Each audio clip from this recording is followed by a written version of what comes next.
Bismillah. Bismillahirrahmanirrahim. Assalamualaikum warahmatullahi wabarakatuh. Alhamdulillahi rabbil alamin. Wa bihi nasta'inu ala umuri dunya waddin. Wa sallallahu wa sallam wa barak ala nabiyyina Muhammadin wa ala alihi wa sahbihi wa man tabi'ahum bi ihsanin ila yaumiddin, amma ba'd. Baik, ikhwati wa akhwati fillah, a'azzani Allah wa iyyakum. Kita lanjutkan pelajaran kita ya, pelajaran hadis yang syarah Al-Arba'in An-Nawawiyah. Pada pertemuan yang lalu kita sampai ke hadis yang keberapa? 28 ya. Kita baru bahas sebagiannya, ya kan? Baru kita bahas awal-awal dari hadis ini. Baik. Sekarang kita lanjutkan insyaallah ya, hadis Abi Najih Al-Irbad bin Sariyah. Kita baca dari awal ya, hadisnya kita baca dari awal hadisnya, kemudian kita bahas dari mana kita berhenti kemarin. Qal, dari Irbad bin Sariyah radhiyallahu ta'ala anhu, beliau berkata, wa'adhana Rasulullah sallallahu alaihi wasallam mau'izatan balighah. Ya. Rasulullah sallallahu alaihi wasallam memberikan pelajaran kepada kami, ya, sebuah nasihat, pelajaran yang sangat dalam. Wajilat minhal qulub, yang dimana hati itu bergetar. Wadharafat minhal uyun, dan mata itu mengalir, air mata mengalir. Ya.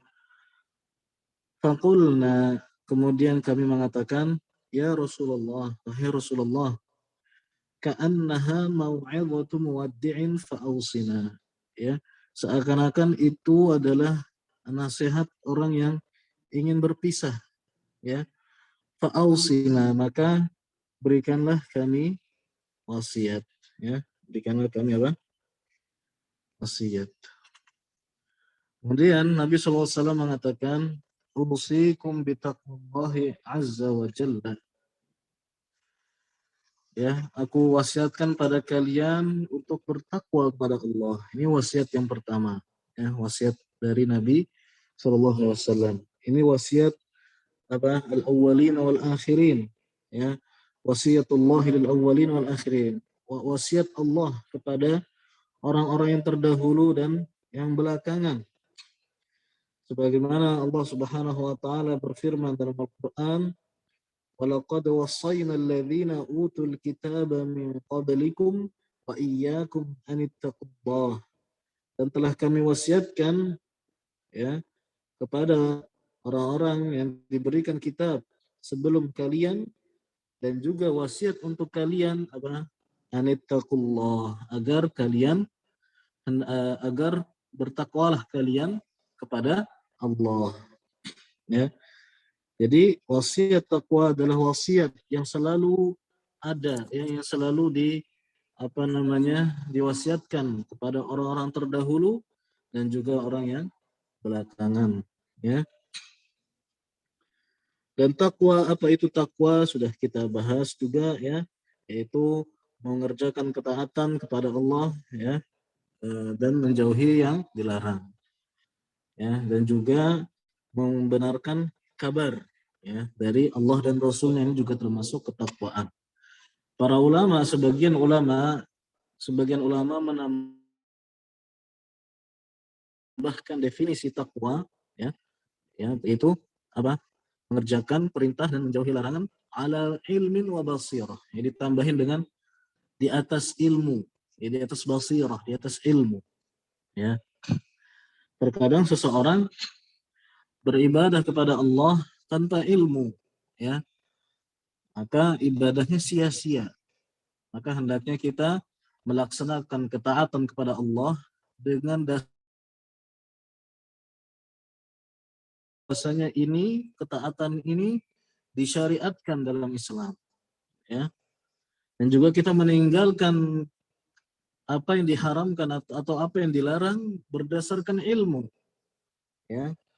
Berdasarkan kita mengetahui bahwasanya sesuatu itu tidak diperbolehkan atau dilarang di dalam Islam ya, sesuai dengan dalilnya.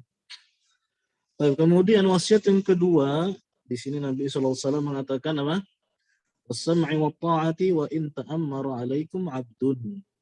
Ya, dengar dan taat kepada pemerintah walaupun yang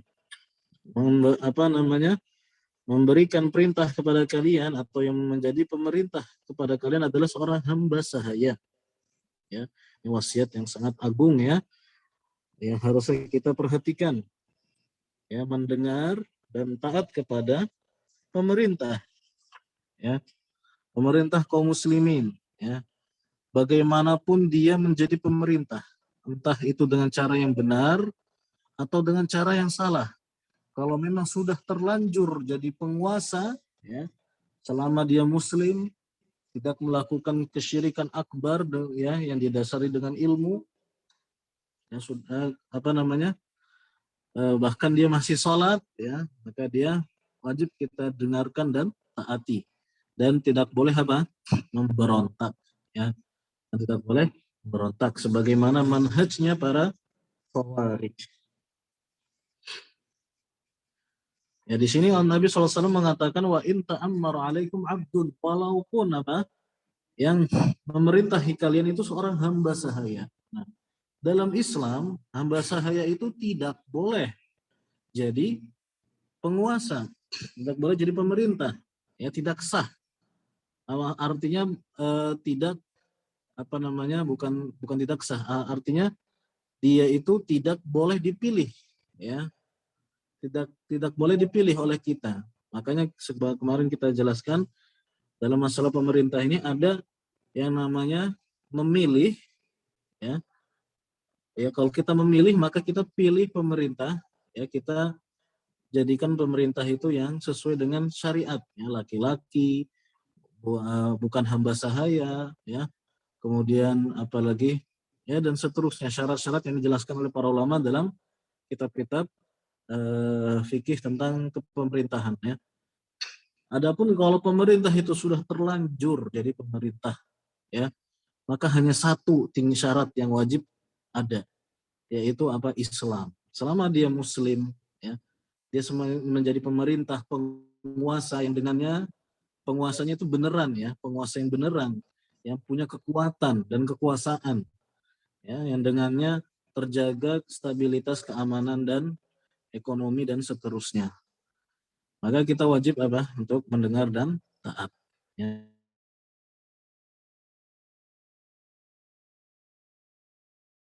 Tidak boleh kita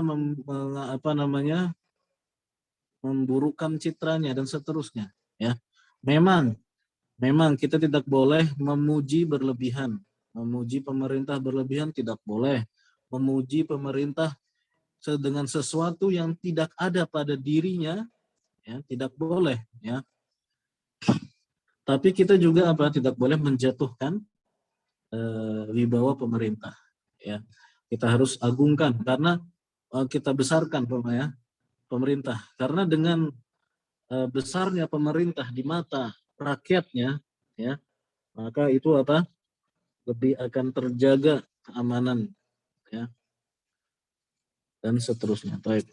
Sekarang kemudian Nabi SAW mengatakan tadi tentang pemerintah tadi taat, dengar dan taat dalam masalah hal yang ma'ruf saja, ya. Bukan perkara yang maksiat. Ingat, kalau perkara maksiat jangan ditaati. Ya, ketika maksiatnya saja, ketika perintahnya itu maksiat, jangan ditaati, sisanya ditaati.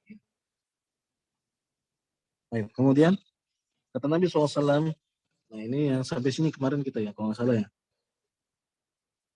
فَإِنَّهُ مَنْ يَعِشْ مِنْكُمْ فَسَيَرَى اخْتِلَافًا كَثِيرًا. Karena sesungguhnya barang siapa yang hidup di antara kalian, maksudnya setelah Nabi wafat, ya. Maksudnya apa? Setelah wafatnya Nabi SAW. Karena di riwayat lain ada فَإِنَّهُ مَنْ يَعِشْ مِنْكُمْ بَعْدِي, setelahku, ya. فَسَيَرَى اخْتِلَافًا كَثِيرًا, maka akan melihat perbedaan pendapat yang sangat banyak, ya, perpecahan, ya. Ini bisa kita lihat sekarang jelas sekali ya. Banyak sekali sekte-sekte yang menisbatkan diri mereka kepada Islam ya. Firqah-firqah ya, kelompok-kelompok dalam Islam ya, yang dimana pentolan dari kelompok-kelompok tersebut itu ada kalau nggak salah 4 atau 5 ya, seperti Khawarij ya.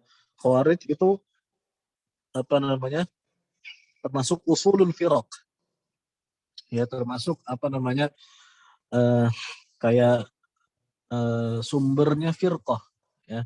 Sumber-sumber firqah itu ada beberapa, di antaranya Khawarij ya. Dan Khawarij itu pecahannya banyak lagi, macam-macam lagi ya, macam-macam Khawarij.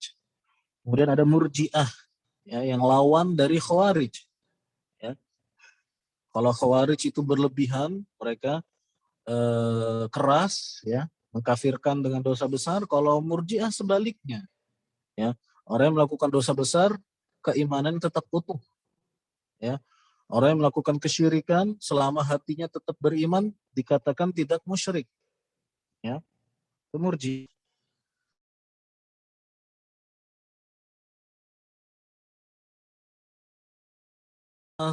Banyak macam-macamnya.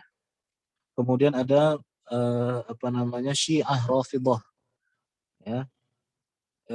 Dan Rafidhah ini juga Syiah ini juga macam-macam ya. Jadi banyak sekali perbedaan pendapat. Banyak sekali perpecahan dalam Islam ya.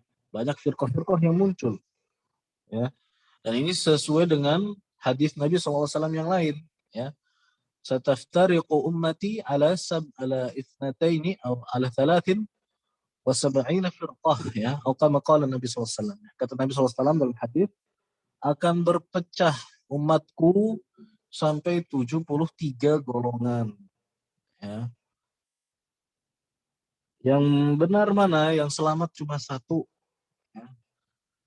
Kata Nabi SAW, akan man kana alaihi al-yawma wa ashabi, yang dimana dia berada di atas jalanku ya, dan juga para sahabatku.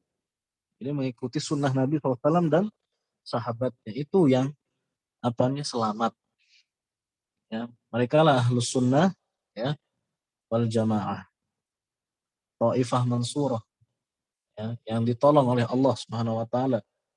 Mereka lah orang yang ditolong oleh Allah Subhanahu wa taala. Adapun sisanya maka terancam neraka. Terancam apa? Neraka.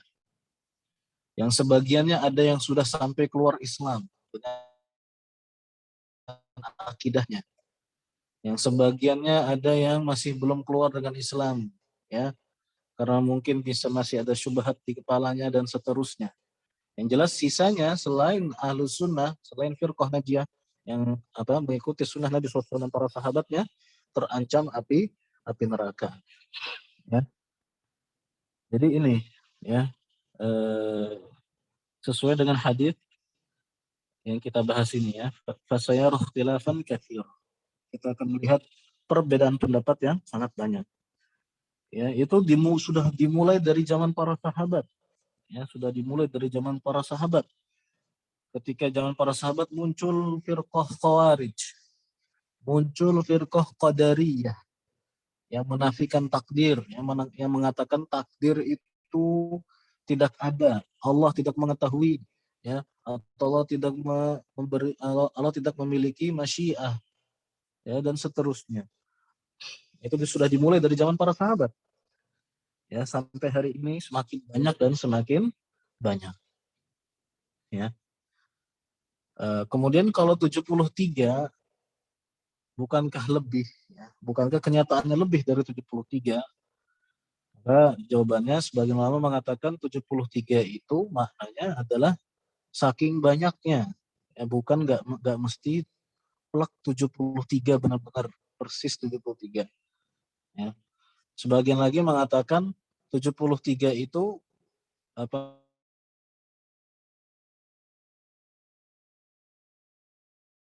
Jadi kalau di apa namanya diperhatikan lagi sebenarnya 73.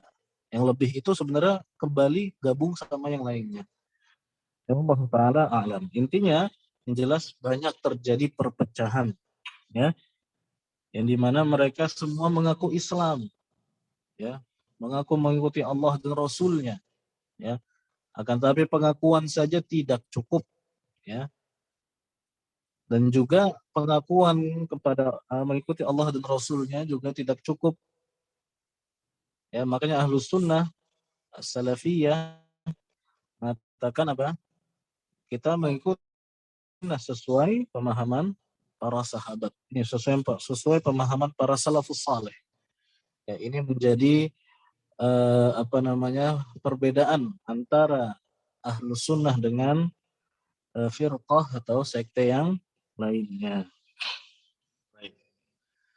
Kemudian kata Nabi SAW dalam hadis ini, "Fa'alaikum bisunnati wa sunnatil khulafa'ir rasyidin al-mahdiyyin. 'Addu 'alaiha bin nawajid." Kemudian Nabi SAW mengatakan, ya, memberikan solusi, memberikan solusi ketika adanya perpecahan, perbedaan pendapat yang sangat banyak. Apa kata Nabi SAW? Fa'alaikum bisunnati. Maka wajib atas kalian berpegang teguh dengan sunnahku. Sunnatil khulafa ar-rasyidin al-mahdiyyin. Dan sunnahnya para khulafa ar-rasyidin al-mahdiyyin.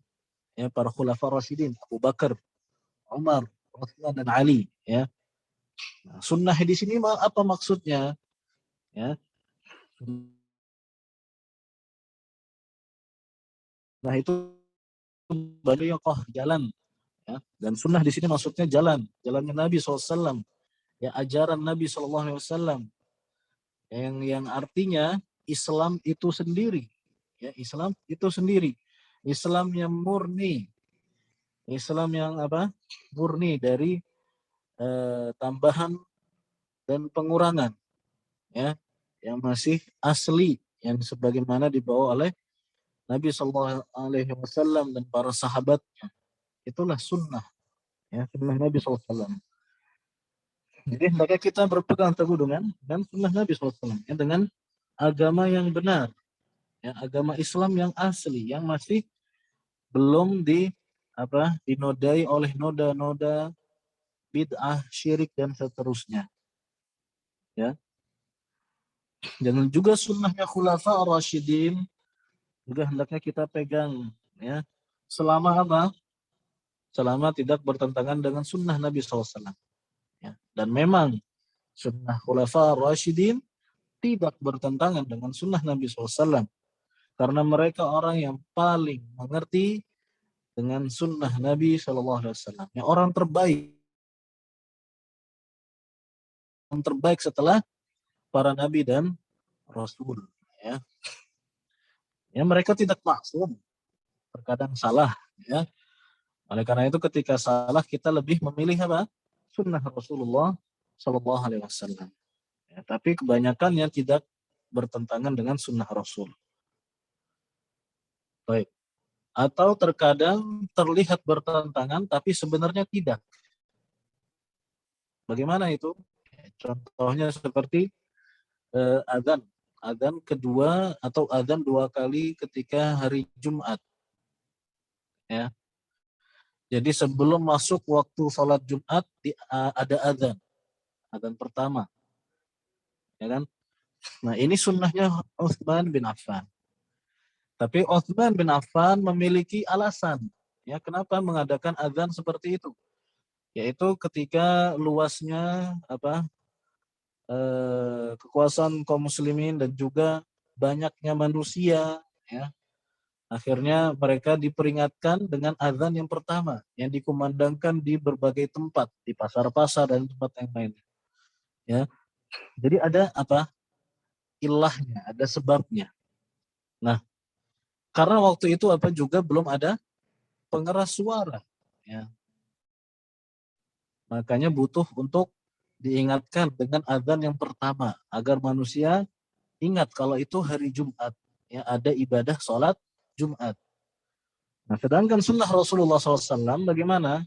Azan hanya sekali sholat Jumat, ya, yaitu ketika setelah khatib maju, ya, naik ke mimbar, salam, kemudian azan. Itu saja azan. Ya. setelahnya iqamah, setelah khutbah. Nah, apakah bertentangan sunnah ini? Sebenarnya tidak. Ya, bagaimana tidak? Ya, sunnah Utsman bin Affan yang adzan 2 kali itu dipakai ketika memang sebabnya ada. Sebabnya apa? Ada. Sebabnya zaman Utsman. Ya. Adapun sekarang kita ini, ya, masjid banyak, semua punya apa namanya, pengeras suara.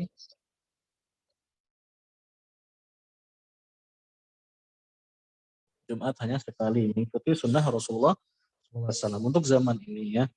Karena ilah ya zaman Utsman sudah tidak ada. Ketika kalau memang qadarullah nanti suatu saat ada ilahnya, maka kita pakai sunnah Utsman bin Affan. Ya. Jadi sebenarnya tidak bertentangan. Ini hanya sebagai contoh, ya. Contoh-contoh yang lainnya bisa dilihat, ya, bisa dilihat di buku-buku sejarah atau hadis atau asar. Ya. Baik. Kemudian kata Nabi Shallallahu Alaihi Wasallam, ya, setelah Nabi SAW mewasiatkan untuk berpegang teguh dengan sunnah beliau dan juga sunnahnya para khulafa ar-rasyidin, beliau mengatakan apa tadi? Addu 'alaiha bin nawajid, yaitu gigit dengan gigi geraham. Maksudnya apa? Ya, dipegang dengan erat, ya, karena gigi geraham itu adalah gigi yang paling kuat, ya kan, dalam menggigit. Ketika kita menggigit gigi geraham, menggigit sesuatu dengan gigi geraham, maka itu tidak mudah untuk lepas. Berbeda dengan kalau kita gigit dengan gigi yang di depan, ya, maka bisa lepas atau bahkan mencederai gigi kita. Ya, tapi gigi geraham itu termasuk gigi yang paling kuat. Ya, jadi maksudnya gigitlah dengan gigi geraham adalah dengan, yaitu dengan apa? Berpegang teguh dengan kuat. Dan kemudian kata Nabi SAW setelah beliau mewasiatkan untuk berpegang teguh dengan sunnah, kata beliau, wa iyyakum muhdatsatil umur. Ya, beliau memperingatkan untuk menjauhi lawan dari sunnah, ya, untuk menjauhi lawan dari sunnah, yaitu apa? Bid'ah, perkara yang baru. Ya, dulu kita pernah bahas, ya, di hadis yang keberapa dulu? 6 kalau nggak salah, ya. Hadis yang kelima, yang kelima. Ya, yang man ahdatsa fi amrina hadza ma laysa minhu fahuwa raddun. Barang siapa yang mengada-ada, ya, dalam urusan kami ini, yaitu dalam agama, ya, yang tidak termasuk darinya, yang sebenarnya tidak ada, maka itu tertolak. Ya, ini dinamakan apa? Dengan bid'ah. Ya. Nabi SAW mengatakan, wa iyyakum muhdatsatil umur. Jauhilah oleh kalian setiap perkara yang baru. Baru dalam masalah apa? Nah, ini perlu kita perhatikan, ya. Yaitu dalam masalah agama. Ingat, dalam masalah apa? Agama. Bukan dalam masalah dunia. Ya. Dalam masalah keduniaan, kita boleh berkreasi, ya, kita boleh menciptakan hal-hal yang baru, silahkan, ya. Tapi kalau dalam perkara agama tidak, kita hanya disuruh apa? Copy paste, ya, hanya mengikuti yang sudah. Itu dalam masalah apa? Agama. Jadi setiap perkara yang baru dalam masalah agama harus kita jauhi, ya, karena itu tertolak. Kata Nabi SAW, fa inna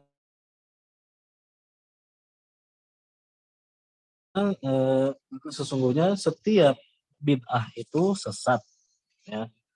Bid'ah itu tidak ada yang baik, tidak ada yang hasanah, tidak ada. Setiap bid'ah itu sesat. Ya. Ini dalam masalah apa? Sekali lagi dalam masalah agama. Ya.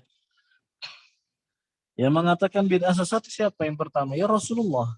Ya, orang yang paling benar perkataannya. Itu Rasulullah SAW. Ya. Dan juga salafus saleh mengatakan demikian. Setiap bid'ah itu sesat. Ya. Sebagaimana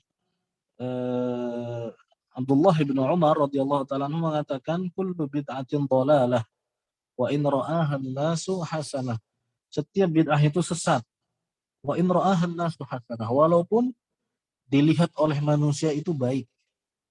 Nah, walaupun apa? Dilihat oleh manusia itu baik. Maka sejatinya tetap sesat. Ini dalam masalah agama, ya. Dan juga apa namanya? Imam Malik, ya.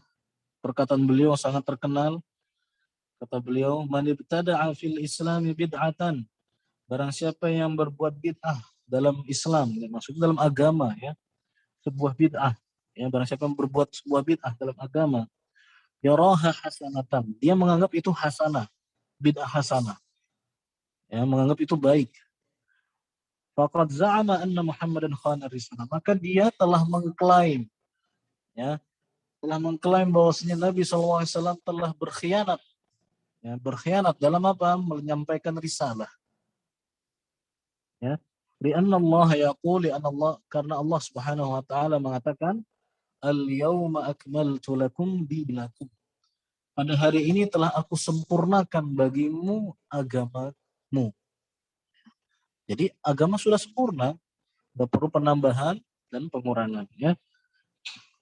Fama lam yakun yawma idzin dinan fala yakunu al-yawma dinan. Kata Imam Malik, maka yang dimana ketika pada hari itu, pada hari turunnya ayat itu, bukan termasuk agama, maka pada hari ini juga bukan termasuk agama. Ya. Jadi ketika zaman Nabi itu bukan bagian dari agama, maka pada hari ini pun juga bukan bagian dari agama. Ya. Jadi karena Nabi SAW sudah menyampaikan segala isi risalahnya, semua isi risalah beliau sudah beliau sampaikan. Ya. Baik.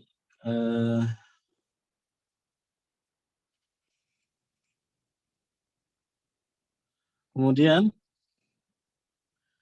ya perlu kita ketahui bid'ah itu ada macam-macamnya juga, ya. Bid'ah secara umum ada dua macam. Yang pertama dalam bid'ah dalam akidah, dalam keyakinan. Ini bid'ah yang paling parah, yang paling apa? Paling parah dan paling berbahaya. Ya, bid'ah dalam masalah akidah. Yang kedua, bid'ah dalam masalah ibadah. Itulah bid'ah dalam peribadatan. Ya, adapun bid'ah dalam masalah akidah itu seperti bid'ah Khawarij, ya, yang dimana mereka mengatakan, ya, pelaku dosa besar kafir. Ya. Bagi mereka, akidah mereka bahwasanya iman itu jika sudah hilang sebagiannya, maka akan hilang juga seluruhnya, sisanya. Ya. Adapun ahlu sunnah tidak. Ahlu sunnah mengatakan iman itu jika hilang sebagiannya, maka ya nggak hilang sisanya, masih ada, tapi tidak sempurna. Ya. Selama tidak berbuat kesyirikan dan kekufuran. Ya. Contoh yang lain juga seperti bid'ah qadariyah tadi, ya, masalah takdir, yang bid'ah dalam akidah, bid'ah Rafidhah juga, Syiah Rafidhah, ya, mereka mencela para sahabat, mengkafirkan bahkan, ya, mengkafirkan para sahabat, ya, menuduh menuduh dengan tuduhan yang keji pada para istri Rasul, ya, dan mereka mengatakan Al-Quran sudah dirubah dan seterusnya dengan akidah-akidah yang kufur. Ya. Ini bid'ah dalam akidah. Ya. Dan bid'ah dalam akidah ini sangat berbahaya karena apa? Karena bisa mengantarkan seseorang kepada kekufuran. Ya, banyak sekali contoh-contoh yang lainnya. Kemudian bid'ah dalam masalah ibadah, ya, peribadatan. Bid'ah dalam masalah ibadah itu bagaimana? Kita membuat sebuah ibadah baru yang tidak pernah diajarkan oleh Rasul, tidak pernah diajarkan oleh para sahabat, ya. Bahkan para ulama pun nggak ngasih tahu, nggak mengajarkan. Ya. Intinya tidak diajarkan oleh Nabi dan para sahabatnya. Ya. Padahal Nabi SAW mampu melakukannya dan pendorongnya ada. tapi tidak dilaksanakan oleh Nabi, maka itu bid'ah. Bid'ah yang tercela. Ya bid'ah dalam agama semuanya tercela. Jadi ketika Nabi SAW mampu mengerjakannya, ada pendorongnya, tapi ternyata Nabi SAW tidak melakukannya, maka ini bid'ah. Harus kita jauhi. Ya. Baik. Kemudian bid'ah juga terbagi menjadi dua lagi dalam pembagian yang lain, yaitu bid'ah hakikiyah dan juga bid'ah idhofiyah. Ya. Bid'ah hakikiyah itu apa? Bid'ah hakikiyah itu yang bid'ah yang benar-benar tidak ada dalilnya sama sekali. Ya, sama sekali mutlak tidak ada dalilnya. Ya, misalkan orang berdiam diri di bawah terik matahari. Ya, dia cuma diam aja berdiri di bawah terik matahari. Ya, gak ngapa-ngapain selain itu. Ya, niatnya apa? Untuk ibadah kepada Allah. Maka ini bid'ah hakikiyah. Benar-benar tidak ada dalilnya sedikit pun dari Al-Quran dan Sunnah. Yang kedua bid'ah idhofiyah. Bid'ah idhofiyah itu adalah bid'ah yang pada asalnya itu ada dalilnya. Ya, maksudnya asal perbuatannya itu sebenarnya ada dalilnya, tapi dikerjakan dengan sifat yang diada-adakan. Ya, dengan sifat yang diada-adakan. Seperti berzikir. Ya, zikir disyariatkan atau tidak? Disyariatkan. Ya. Allah dalam Al-Quran, Rasulullah dalam hadisnya mensyariatkan zikir yang banyak. Akan tapi ketika kita melakukannya dengan sifat tertentu yang tidak ada dalilnya, ya, misalkan membatasi zikir Allahu Akbar sampai 1000 kali misalkan, yang nggak ada dalilnya, ya, atau dengan cara berjamaah atau dengan satu suara semuanya, nah ini tidak diajarkan, maka ini disebut dengan bid'ah idhofiyah. Ya. Baik. Itu penjelasan tentang hadis yang mulia ini, ya. Jadi kita wajib mengikuti sunnah Rasulullah SAW dan menjauhi perkara bid'ah. Dan kemudian ikhwati fillah, akhwati fillah, azanillahu iyyakum, beberapa faedah ya yang bisa kita ambil dari hadis ini. Yang pertama adalah dianjurkannya memberi mau'izah, ya, pelajaran, nasihat, tadzkir dan pengingat, ya, disukainya atau dianjurkannya memberikan mau'izah, tadzkir, ya, di sebagian waktu, ya, di sebagian waktu, ya, jangan sering-sering, tapi ya, mau'izah, nasihat yang menyentuh hati, gitu ya, itu perlu. Ya, nasihat yang menyentuh hati itu beda dengan pelajaran, ya, beda. Pelajaran ilmu itu beda. Nasihat yang menyentuh hati, ya, yang di dalamnya ada tarhib, ya, ada motivasi dan juga ada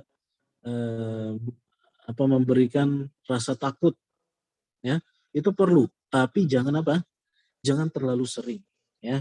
Makanya di sini disebutkan oleh Syaikhul Muhsin Al-Abbad fi ba'dil ahyan, ya, sesekali atau jarang-jarang. Kenapa? Karena hal itu bisa dikhawatirkan bisa membuat jiwa orang yang dinasihati itu bosan, ya, bisa membuat bosan. Ya, ini mau idhoh, ya, bukan pelajaran. Pelajaran kalau tiap hari,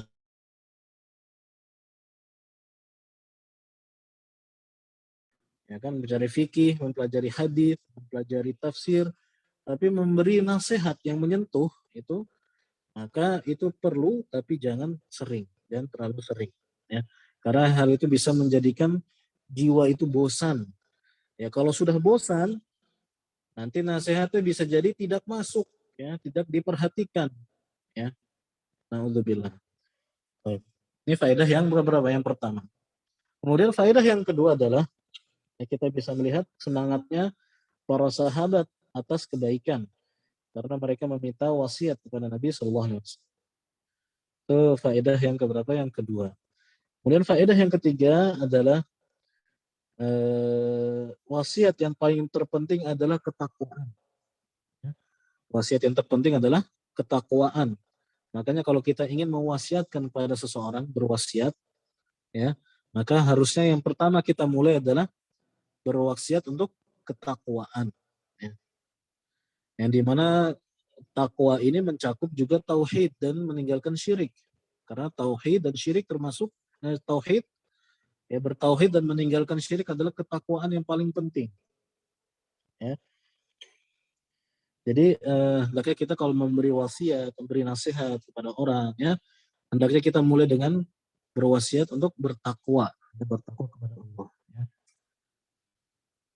Kemudian faedah berikutnya adalah termasuk yang paling penting yang kita wasiatkan adalah mendengar dan taat kepada pemerintah. Ini termasuk hal yang penting yang hendaknya kita sering ulang-ulang, ya, atau sering yang hendaknya kita wasiatkan dengannya, maksudnya. Ya. Jadi karena apa? Karena di dalamnya ada manfaat dunia dan juga akhirat. Manfaat dunia agar keamanan ini tetap ada. Ya. Manfaat akhirat agar kita mendapatkan pahala, ya, karena setelah melaksanakan perintah agama. Agama kita memerintahkan untuk dengar dan taat kepada pemerintah. Nah, kemudian faedah berikutnya yang kelima adalah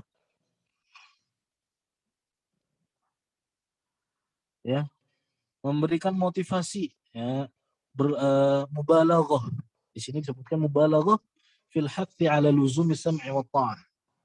Ya tadi kan suruh apa? Berwasiat untuk pentingnya wasiat untuk mendengarkan dan taat kepada pemerintah. Nah, faedah berikutnya kata Syekh Abdul Muslim, beliau memisahkannya yaitu agar lebih sedikit dilebihkan dalam mewasiatkan manusia untuk mendengar dan taat kepada pemerintah. Nah, jadi memang sudah menjadi ciri ahlus sunnah, ya, kita banyak mengajak manusia itu untuk mendengar dan taat kepada pemerintah. Karena di dalamnya ada manfaat yang sangat besar di dunia dan akhirat. Dan sering mengingatkan untuk dengar dan taat kepada pemerintah, ya. Karena itu penting sekali. Ya, pemerintah yang masih muslim. Adapun pemerintah yang kafir, ya, maka itu asalnya boleh diberontak, ya, boleh dilengsarkan selama apa? Selama tidak ada mudarat, ya. Selama kaum muslimin punya kekuatan, dan itu tidak mudah, ya. Jadi nggak semuanya yang kafir mesti juga harus dilengsarkan. Dan kemudian faedah yang keenam adalah ikhbarun Nabi SAW an wujudil ikhtilafil katsir fi ummati, ya. Pengabaran dari Nabi SAW, ya, kabar dari Nabi SAW tentang adanya perpecahan yang banyak, ya, perbedaan pendapat yang banyak, dan itu terbukti. Ya. Ini menunjukkan benarnya sabda Nabi SAW. Kemudian faedah yang ketujuh adalah bahwasanya solusi atau jalan keselamatan ketika adanya perpecahan adalah berpegang teguh dengan sunnah Nabi SAW dan juga sunnah Khulafaur Rasyidin, sunnahnya para sahabat. Ya. Kemudian faedah berikutnya adalah keutamaan para Khulafaur Rasyidin. Ya. Abu Bakar, Umar, Uthman, Ali radhiyallahu taala anhum.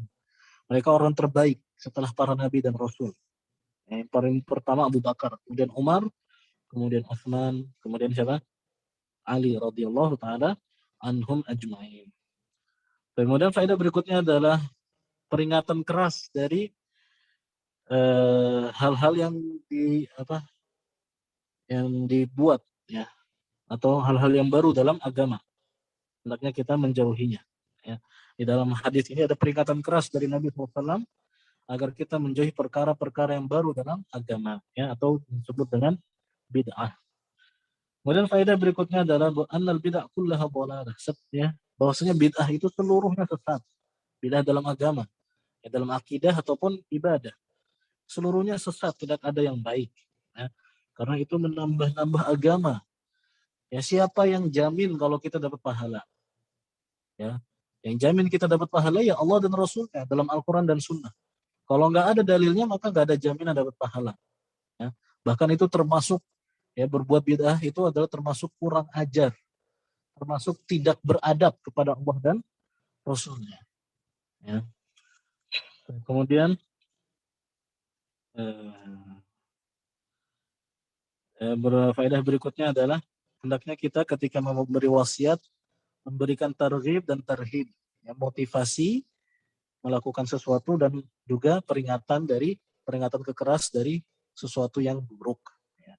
Itu dalam memberikan wasiat, hendaknya kita menggabungkan antara dua itu.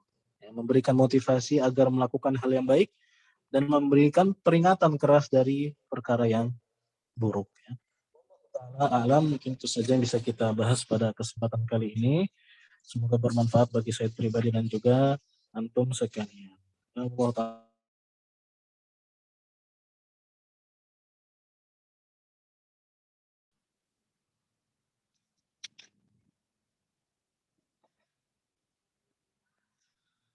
Gimana admin, ada pertanyaan?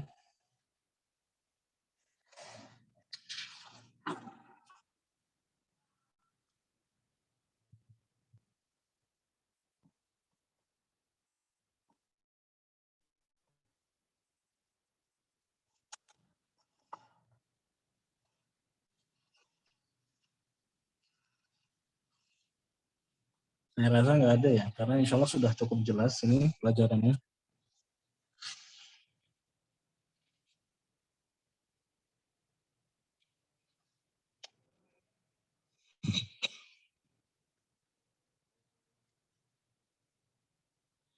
Izin bertanya, Ustadz, mungkinkah ada perbedaan dalam memahami sunnah Rasulullah dan para sahabat? Maksudnya gimana? Mungkinkah ada perbedaan dalam memahami sunnah Rasulullah dan para sahabat? Memahami sunnah Rasulullah dan para sahabat. Ya sama saja memahaminya ya.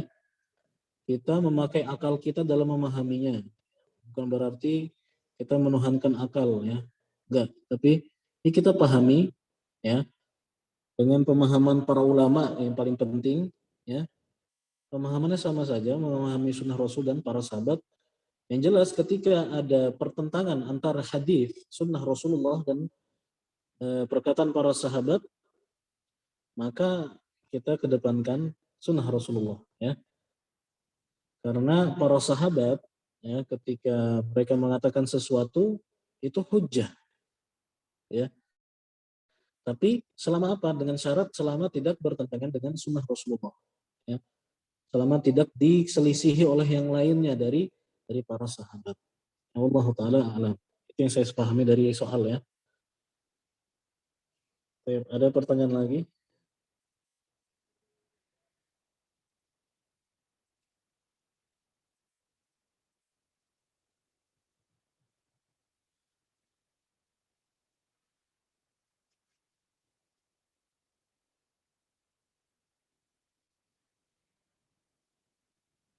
Kayaknya saya rasa cukup nih admin. Udah nggak ada lagi kayaknya.